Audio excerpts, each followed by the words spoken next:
Today, we are going to have a conversation about the catcher position.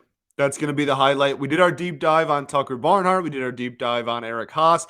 But with the rumor mill, that's the phrase, swirling already about the Tigers' interest in catchers, in specific catchers, we have to have this conversation. So probably a little bit of a shorter episode, but we're going to break down the current catcher situation with the Detroit Tigers and with all these rumors swirling around, what to make of them, all today on Locked On Tigers.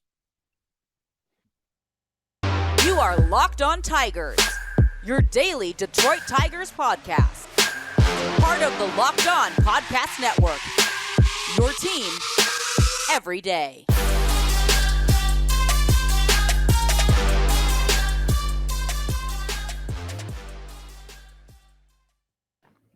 What is up, everybody? Welcome back to another edition of Locked On Tigers. I'm, of course, your host, Scott Bentley. Today is Wednesday, November 9th, 2022. Thank you for making Locked On Tigers your first listen every single day. We are free and available wherever you get us, including YouTube. Okay, so on Tuesday, on Election Day, I am recording this at 6:15 p.m. Peek behind the curtain. There you go. 6:15 p.m. on Tuesday, November 8th.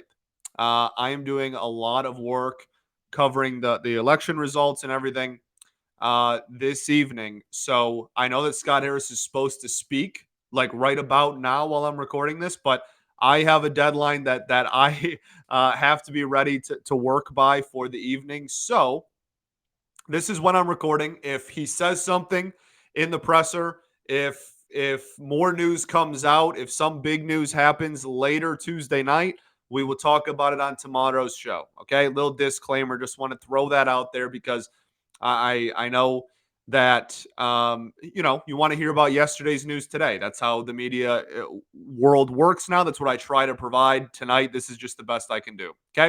Okay, great.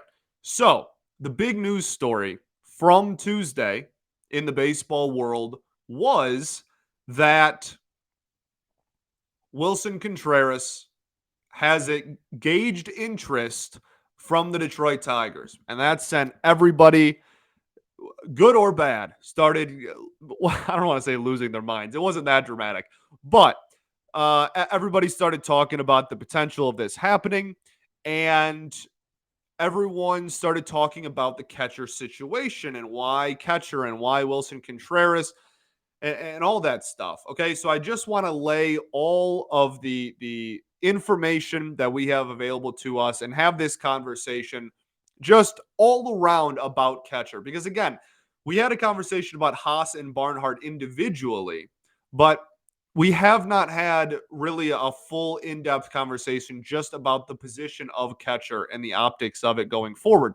So, well, we had a little bit of a discussion about it with the Haas episode, and we're going to start there because in that episode, we said on here, right, we made it a point to emphasize they are probably going to bring in a catcher. And that's no disrespect or shade to Eric Haas and Jake Rogers at all. But at the end of the day, you have Eric Haas, who is a solid offensive catcher for comparing him to other catchers, right? Catcher's not a very prolific offensive position. So you have a solid offensive catcher in Eric Haas.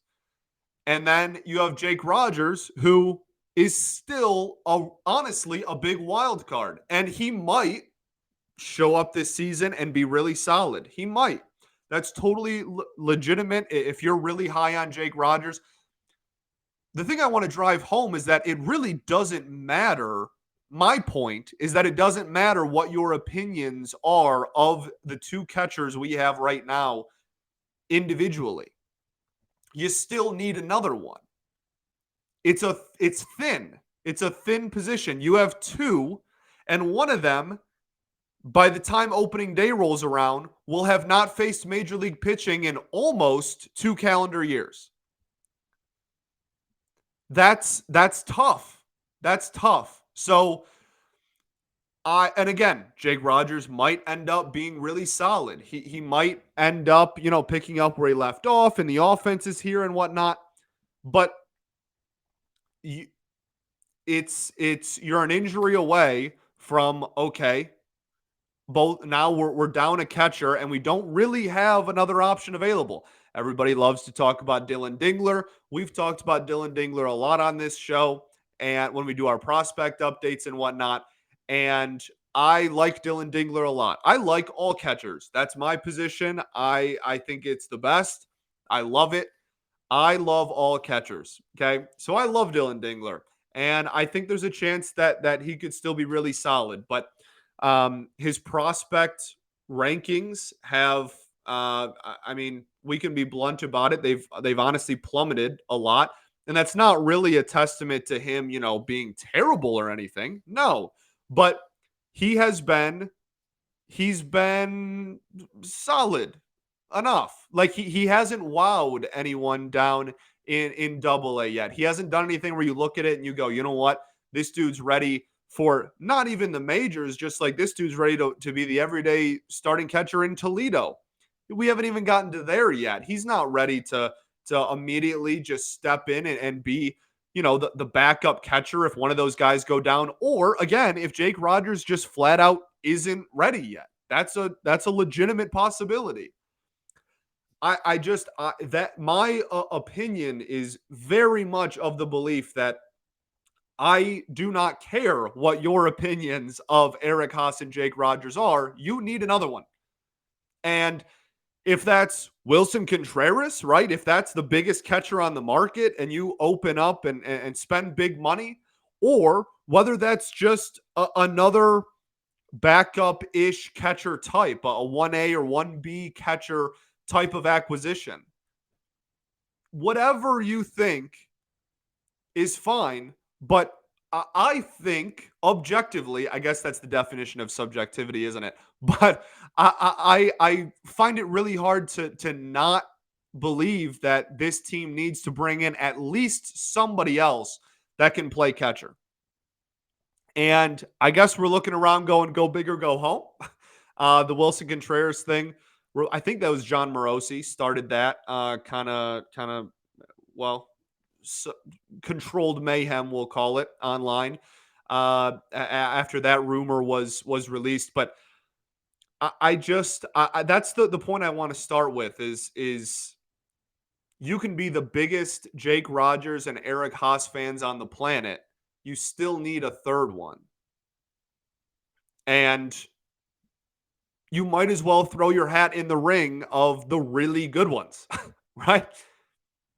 And that seems to be what they're doing. Now, there was another report earlier in the day that the Blue Jays are likely to trade one of their catchers. The Blue Jays have a fantastic situation behind the dish where they have Kirk, they have Danny Jansen, and they have another we'll talk about later. They have a pretty highly regarded prospect behind the dish as well.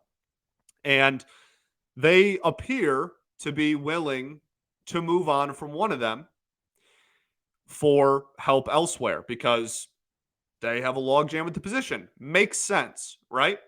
So the Tigers throw their head into that ring. Why not? They probably should. That makes total sense. Lines up with the logic we've been saying.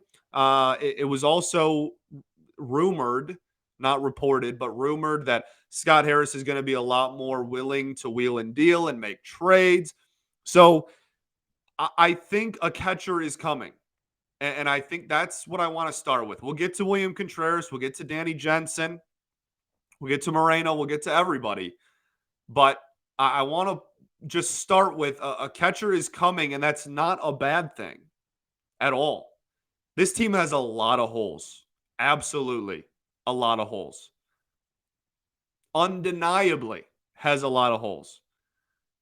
Catcher, while Eric Haas was the best hitter on the Tigers this season, especially in the second half of the year, had the highest OPS on the team at least, that does not remove the fact that they need another one. And if you're willing to open up the checkbook, or if you're willing to trade somebody or multiple players within your organization, to get that catcher that you do, again, I think objectively need. Okay. So that's what I want to start with. Let's get into the players at hand. We'll talk about some of the players that are being rumored out there, Contreras, Jensen, etc. But first, I got to tell you all about our friends over at SimpliSafe. If you've thought about securing your home with home security but have been putting it off, you'll want to listen up. Right now, Locked On Tigers listeners can order the #1 rated SimpliSafe home security system for 50% off. This is their biggest offer of the year, and you won't want to miss it. In an emergency, 24/7 professional monitoring agents use Fast Protect technology exclusively from SimpliSafe to capture critical evidence and verify if the threat is real, so you can get the priority police response. SimpliSafe is a whole home security with advanced sensors in every room, window, door, HD security cameras for inside and out, smarter ways to detect motion that alert you only when a threat is real, and even hazard sensors that detect fires, floods, and other threats in your home. It's the best. 24/7 professional monitoring service costs less than $1 a day. That's less than half the price of ADT's traditional professionally installed systems. With the top-rated SimpliSafe app, you can stay in complete control of your system anytime, anywhere, arm or disarm, unlock for a guest, access your camera, etc. You can even adjust your settings on the go, whatever. Okay, so don't miss your chance to save big on the only security system I recommend. Get 50% off of a new SimpliSafe system at simplisafe.com/LockedOnMLB. This is their biggest discount of the year, so don't wait. That's simplisafe.com/LockedOnMLB. There's no safe like SimpliSafe.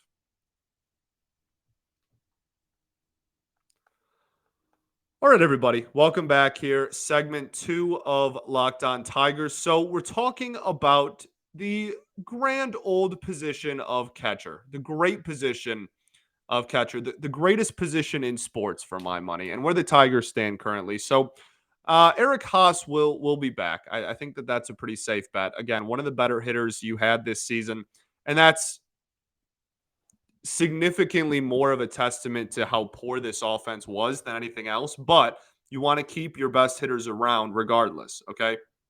So he'll be back. He also showed early in the season before catcher got thin. Look at that. And had to play catcher a lot more. He was playing corner outfield and he wasn't the worst at it. So you get to see a little bit of versatility there too. If you bring in another catcher, you're not just completely writing off Eric Haas by bringing in a catcher, even a big name catcher at that. We also no longer live in the world, in the baseball world, where catchers are going out there and logging 140 games behind the plate. That's not the catcher position anymore. It's similar to goalie, I think, in that sense in hockey, where like goalies don't go out there and play 70 games a year anymore. It's a tough position physically. It's tough on your knees. Wilson Contreras played in 113 games last year and was an all-star, right? So like you need a 1B catcher. A lot of the best teams have it. Just look at the postseason. There's no downside to me. And to bringing in another starting caliber catcher. Depth is good. Depth is needed. You're going to have injuries. It's a good problem to have. And the only rebuttal that I've really seen on it is the price tag. So Wilson Contreras declines a qualifying offer, which is about $19.5 million a year, I believe, this season. So that is declining that.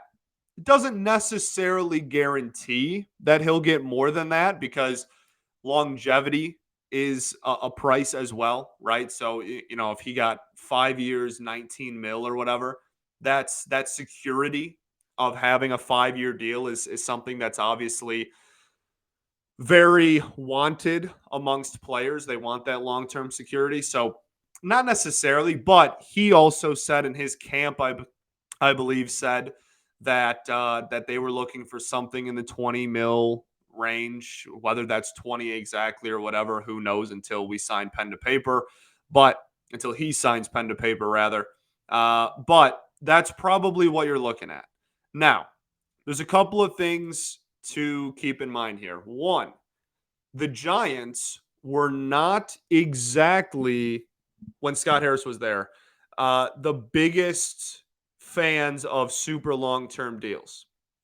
And we won't know for sure until moves happen, obviously, right? But I am not 100% sold on this front office. Just there's a lot of excitement brewing and whatnot. I'm not 100% sold that they're just going to turn around and give like 5 to 7 year-long contracts right off rip. This is catcher. We talked about how catcher is a tough position to play long term, and Contreras next year will be his age 31 season. I'm not sure that Scott Harris is going to, first order of business, give a 31-year-old catcher 5 years. I'm not sure that's at the top of the to-do list. Now, they've shown interest, and I'm a fan of that. I like that they're showing interest. Showing interest doesn't mean blank check, blank years. That doesn't mean that I'm a fan of Wilson Contreras here for 10 years, 300 mil, but I am, who wouldn't be? This is a dude who has an 808 career OPS. His career, he had an 815 in 2022. That would have been comfortably leading the team amongst qualified hitters. Tucker Barnhart's OPS this year was like 554. You're talking about like creeping on 300 OPS points higher from the catcher position. That's obviously a huge bump. Now, people point to his defense. He doesn't have bad defensive intangibles. Pop time is not bad. Framing, he's not terrible at framing. It's not like he's a liability in the framing department. But he's not going to go out there and win you a ton of gold gloves. He has never won a gold glove. He probably never will either, right? You're bringing in Wilson Contreras to be he's one of the better offensive catchers in the game of baseball. It's not a very strong position when it comes to purely offense, and he provides offense. Had a 466 slugging percentage in 2022, a 349 on base percentage, has a career walk rate of about 10%. He is a darn good professional hitter. And that is what you are bringing him in to do.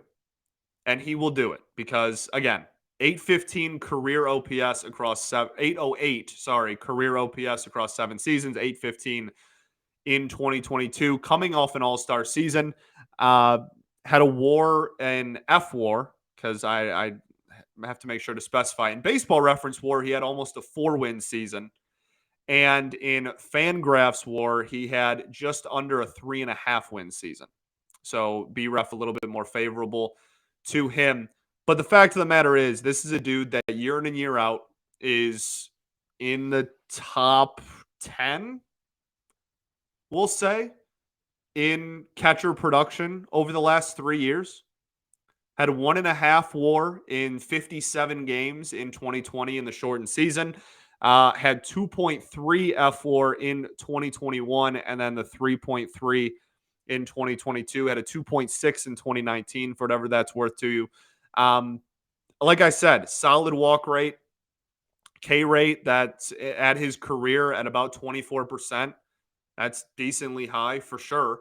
But I mean, his Savant page lights up a lot of red, right? He will chase pitches for sure, but he draws a decent amount of walks. That's a really solid walk rate. He hits the ball hard. I like it. I'm totally a fan of Wilson Contreras being on this baseball team. Did you see the offense last year? Did we all watch the same offensive product? Yes, we have Eric Haas. Guess what? Wilson Contreras and Eric Haas would be a lethal offensive duo out of the catcher position, which is not a position that a ton of teams get really good offensive output from. And even taking the catcher part of it out of it, you're adding a career OPS over 800 to this lineup that desperately needs people that can hit the freaking baseball. Of course, I'm a fan. Now, as it gets closer, we'll see what the years and everything are, right? That's the big question is, the contract, whatever. Couple of things. One, this really all goes back to Illich. If Chris Illich wants to win and wants to open up the checkbook and spend some money, why would any of us not be fans of that? Absolutely. We all want to see this team win. That's one of the ways that he can help us do that. Okay? He's the owner at the end of the day. Now, if there's a set in budget that would never be made public and you start, I don't want Wilson Contreras to be the only move we make this offseason. I don't want us to look around and go, well, we added Wilson Contreras. That's fun. And that's like pretty much all we're going to do. Now, I don't think that's going to happen, even if we do get him. But if you break the bank, right, let's say he needs 25 mil and the Tigers just keep outbidding everybody and are like, this is our top priority. Then you're going to look around and go, okay, well, what else do we have to spend on? What else is left in this imaginary budget that I'm not even sure is real or not? It's probably real, but my point being, all the rebuttals to Wilson Contreras, in my mind, I don't see how this isn't an awesome thing if it happens. Now, there is another avenue that they could take, and that's trading with the Toronto Blue Jays. And we'll talk about that right after this.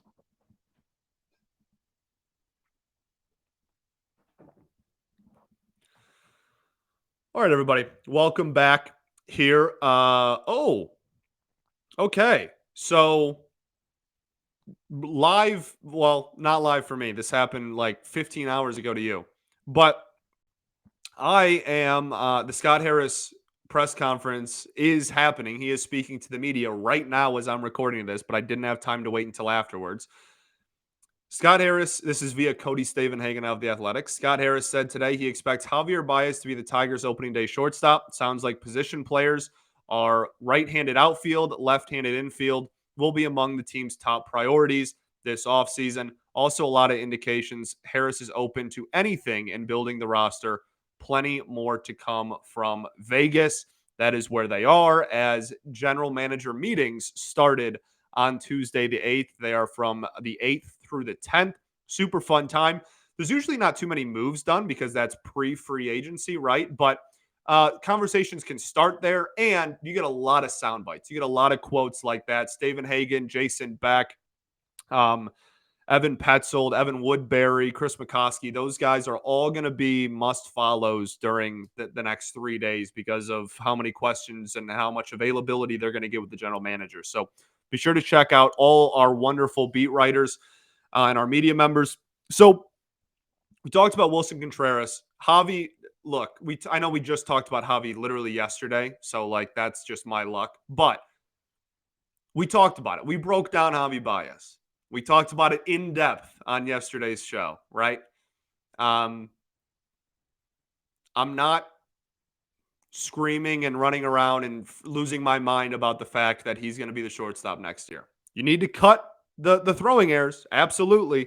Get in the lab and figure it out, buddy. But I'm not freaking out at that being the reality again for next season. If the slugging comes back, the player will come back. I am very convinced of that. And I think that should be his top priority this offseason. So if you want to leave him at shortstop, that's fine. Anyway, back to catcher, because that's what this episode's about. So the Blue Jays announced that they were willing to trade a catcher. Now, I have a hard time believing that it's Kirk just because he was an all-star this year. Yeah. Alejandro Kirk. I don't. He's only 24 years old, too, and Jansen is 27. So just optically, I think it makes a lot more sense to get rid of Jansen. Danny Jansen is a good catcher in this league. He is very solid. This is a dude that racked up over 2.5 wins in 72 games played. He did not play in half of the games, and he was a 2.5 win player. We barely had any 2.5 win players, period, in this entire organization. He reached 2.6 in 72 games.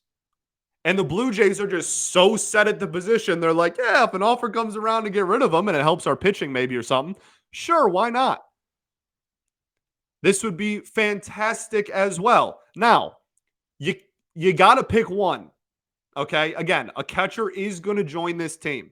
Your three avenues, I guess, are if you have accepted the fact that we are adding a catcher, your three avenues are you go for one of the big free agents, and that's probably Wilson Contreras.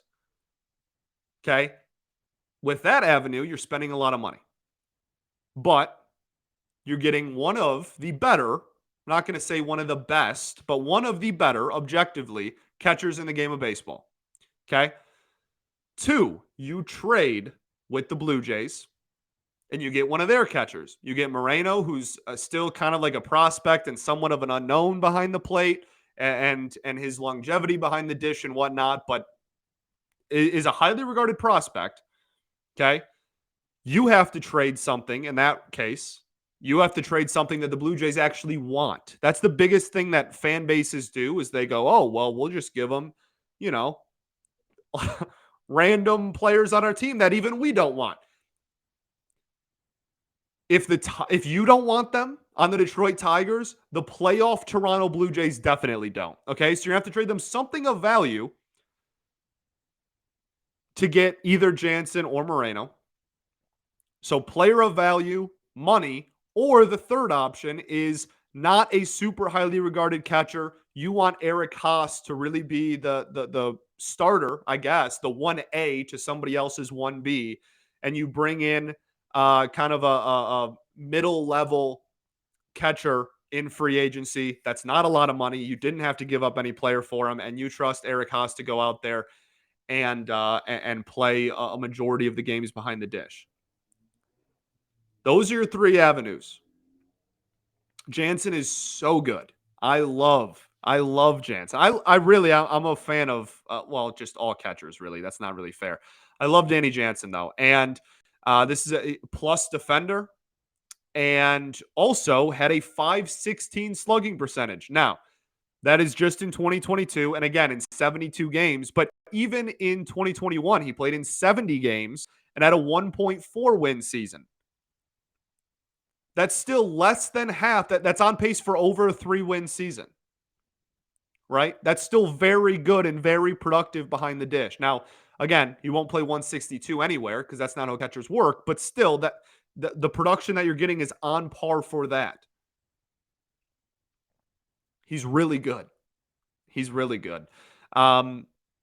Walk rate, 9.5 for his career. So you're getting about the same there. 19.9 K rate, a little bit lower than Contreras. But again, with this one, you're going to have to get rid of prospects or major league talent that they would want. I'm not sure we're really flooded with that a playoff team would want to poach from, but that's what you're sitting at. So those are your three avenues. Big money contract brings in top end talent. Trade players away that you like and are good and that you want, whether it's prospects or major league talent, whatever, maybe a little bit of both. Or you just say, catcher's not nearly as big of a priority as this dude talking to me right now is making it seem. I'm okay with Eric Haas and Jake Rogers and a third kind of safety valve option, and they should go take care of business in other areas first. Long-term, catcher is still something this team needs to look at, in my opinion. Dingler is far from a slam dunk. Jake Rogers, again, hasn't faced major league pitching in like a year and a half, almost 2 years by the time opening day rolls around. That's certainly not a slam dunk, and it's not like he was necessarily lighting the world on fire before either. And Eric Haas love the dude to death, hometown hero. I'm not sure if Eric Haas is a 1A for a really like deep contending playoff team. Love him on the roster. Need him on the roster next year. But Eric Haas would be an incredible 1B and getting reps in corner outfield when the 1A is behind the dish. He would be an incredible filler of that role, in my opinion. Big fan of Haase. Okay. Fun times. The offseason's officially here. Gabriel Moreno is the prospect catcher. Again, he actually had a couple of major league stints this season for the Blue Jays when they had some injury problems. And in that short time, I think it was, there you go, 73 plate appearances and had a 319 batting average. Not a lot of power, but 319 average, 733 OPS in, again, just 73 plate appearances, not too much. I think there's a little bit of a question on what he's going to do long-term behind the dish. He has gotten some reps in left field as in the minor leagues, but yeah, 806 OPS in AAA this season at 22 years old would be mightily fun as well. So I hope that gave you... I'm not here to shove my opinion in anybody's face and be like, this is right, and if you don't agree with it, you're wrong. I have never been like that. I never will be like that. I am giving you my opinion, and I am trying to be objective as I can about the situation we are currently in, and then allowing you to determine what you think we should do at the catcher position, and we can have a conversation about it that way. That's my goal. And if I don't do a good job at that, I apologize. But just know that that is my intent with all of these. Every single episode, that is my intent. And that's how I feel about catcher. And I'm pretty excited about this offseason. I really am. Okay, lastly, we have some updates on this. Oh, my goodness. The Tigers just released medical updates on everybody. And Spencer Turnbull is symptom-free and during normal offseason throwing program that's awesome. So Turnbull looks like he'll be ready for opening day. That's great. Matt Manning also says he is symptom-free and on a normal offseason throwing progression with no restrictions. There's a whole lot more because we had a ton of injuries at the end of this season that we will certainly talk about tomorrow. That's where I'm cutting off this episode because I really have to go cover an election. So, hope everyone voted. Hope that you enjoyed, as always. Thanks for making us your first listen every day. For your next listen, check on the Locked On Sports Today podcast. It's the biggest stories of the day, plus instant reactions, big game recaps, and the take of the day. It's available on the Odyssey app, YouTube, or wherever you get your podcast. That's all I got. Okay. The catcher position. Off season's here. I can't wait. The next 2 weeks are going to be an absolute joy on this show. We're going to have so much fun. I can't wait to experience it with y'all and go through with y'all. Peace and love. Going to therapy's dope. And I will catch y'all on a much less stressful and time crunched. This was actually still a really long episode. It's impossible. I can't do it. I physically cannot have a short episode. Peace and love. Going to therapy's dope. I'll catch y'all tomorrow, baby. Go Tigers.